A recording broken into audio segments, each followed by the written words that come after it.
Hello and welcome to this new edition of BCR Webcasting.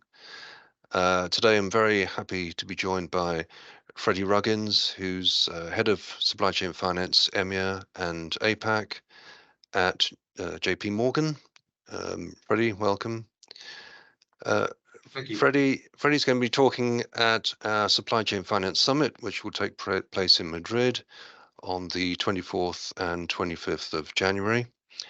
And the particular panel that Freddie's going to be talking in is on forging stronger links, collaborative approaches in supply chain finance for a resilient future.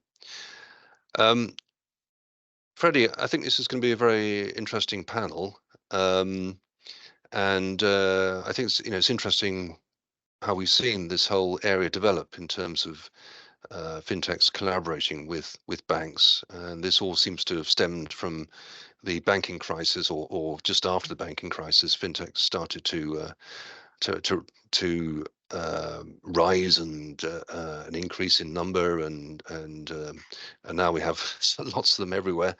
And I think at the beginning, many fintechs thought that they would be sort of masters of the supply chain finance and receivables finance universe. That hasn't really happened, and what we're seeing much more now is collaboration with banks, which seems to make a lot of sense to many. How have you seen that working? I mean, if we look at the last 12 months or 18 months or so, what particular innovations have you seen happening within fintech or otherwise in the supply chain finance sector and the programs that you're putting together and running? Yeah, so I completely agree that the partnership approach is definitely the right way forward, rather than sort of trying to cannibalize each other. Ultimately, and that's what helps our mutual clients. But in terms of who we've been working with and what sort of areas, there's a few different parts here, and KYC is one of those. So we know that onboarding suppliers quickly and efficiently is so important to get scale on these programs, and we need you need suppliers to come on as seamlessly as possible. We've been looking at areas to streamline that process and make ourselves more efficient. And we have found a few fintechs out there. We started working with one of those, which acts as a sort of database for all this different KYC documentation. So we found them very helpful. They have sped things up for us, and it saves us, more importantly, having to go out to each individual entity and ask for those documents. And then outside of KYC, you also have the spend, the data on suppliers themselves. And what I mean by that is data around their typical payment terms, so their DSO in this case, but also their estimated cost of borrowing. And those particular facts or pieces of data are very useful to buyers looking to ramp up programs, because we know that when supply chain finance is used by buyers, they do want to make sure supply chain finance is relevant to their suppliers. They want to know, is this going to be an interesting proposition for our suppliers? So having those data points helps them target the program in the right way, and helps them make sure that the program remains attractive for their suppliers to actually join. So we've been using fintechs to extract some of the estimated cost of borrowing, and they do that from analyzing company filings, which might include things like interest costs and debt quantums and so forth. Mm. And without these partnerships, presumably for you to build these into your own system or to go out and find this information and data yourselves would be vastly more time consuming and costly. Yeah, certainly on the KYC side, we've been going out and speaking to each individual buyer and supplier, which is more just painful. In terms of the data, yeah, it would mean building APIs with company's house or whatever it might be from scratch, and it's not our sweet spot. So if you have companies out there which have already built the infrastructure, built the pipes, and we have a simple API with that one interface, then that's that's a more cost-effective way of doing it. Especially as we will have a certain amount of asks each year, depending on how many suppliers we on board for that year. But they're gonna, if they work with lots of different banks or lots of different people which need similar information, doesn't have to be banks, it can be corporates as well. Then it's just a more cost-effective way of doing things. And then equally on the volume of data, one of the reasons we started working with Taulia, we have a huge amount of data on JP Morgan's network before we started working with Taulia. But then, of course, Taulia have their own data. You combine the two, and it's just more information to work with, more in-depth data, which our clients can make use of. Mm. And is everything running perfectly now, or do you see there is still room for optimizing that relationship between banks and fintechs? Is there more that you'd like to see in terms of the way you collaborate and work with fintechs? I think both banks and fintechs can do a better job of identifying really what our clients' needs are, where the gaps are. I still see too many new propositions, new kind of products come out, new fintechs, which aren't really differentiating. And you're kind of thinking, well, you put all this work into creating this proposition, but is it really adding any value to what's already out there in the market? Are clients really going to want this? I think the other problem is scale. So unless you make your product, and let's say you're a fintech and your deliberate aims is to work with banks, not all of them are. Some of them want to work with corporates directly, of course, but those that do want to work with banks and corporates, then how easy is it to plug into? Because unless you sort of corner the market and make yourselves a must-have, then banks or corporates' willingness to work with fintechs is going to be partly driven by how easy it is to plug in.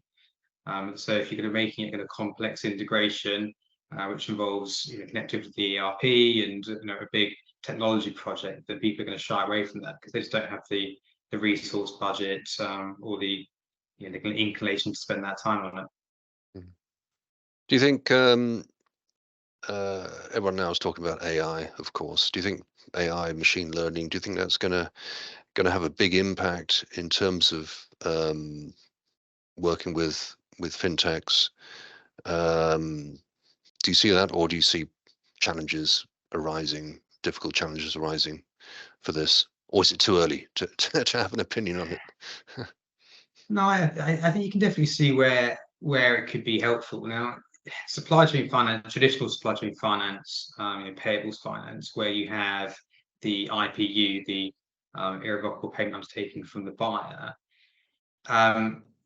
Banks have that risk covered. As long as you have appetite in the buyer, then and you have the IPU correctly sort of worded in the legal document, then you're sort of okay. And there's not a huge amount of need for machine learning to manage that risk. There is in terms of analyzing the data and ramping up the program, absolutely. So I can see machine learning and AI adding a huge amount of value to expand the attractiveness of programs and target the right suppliers. In terms of risk management, I see it, and you can depends how broad you want to think about the term of supply chain finance, but I can see that helping with offshoots of SCF, such as pre-shipment finance, PO finance, or kind of pre-approval, pre-invoice approval finance.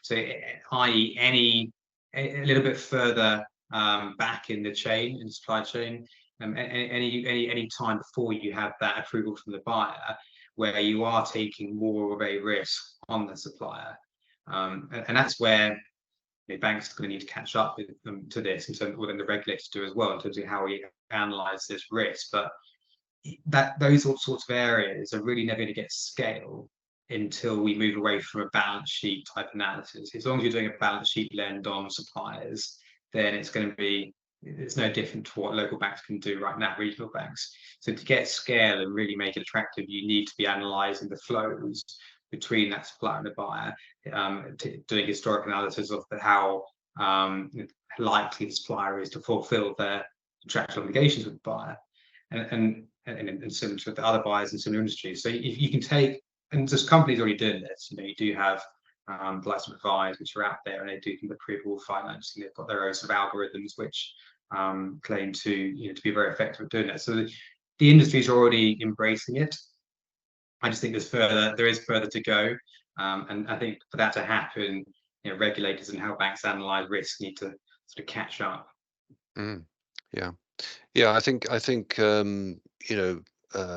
proper development of that market, the pre-shipment market, will be seen as very welcome. And it's been attempted many times in the past, but perhaps with AI we'll really see some good traction there. Freddie? Yeah. So I was just going to add that what you might see with the EU payment late payment regulation, if it comes in, is a move towards more of those products which support that working capital earlier in the cycle. Because if the regulation does come in and it is 30 days and it's pretty rigid in terms of exceptions, certainly for those programs in the EU, there's going to be less need to finance using traditional supply chain finance, because if you have an invoice approval time of say 15-20 days, there'll be 10 days left to finance. So then you need to look further back in the cycle to really support your buyers and their suppliers, and that's where pre-ship finance and the need for machine learning and AI is really going to help. Yeah, I guess that will be a driver. Yeah. Freddie, thank you very much for joining us today, and we look forward to hearing more from you in Madrid, as I mentioned, on the 24th and 25th of January, and your fellow participants on the panel as well. So we look forward to that. Thank you very much. Thanks for having me.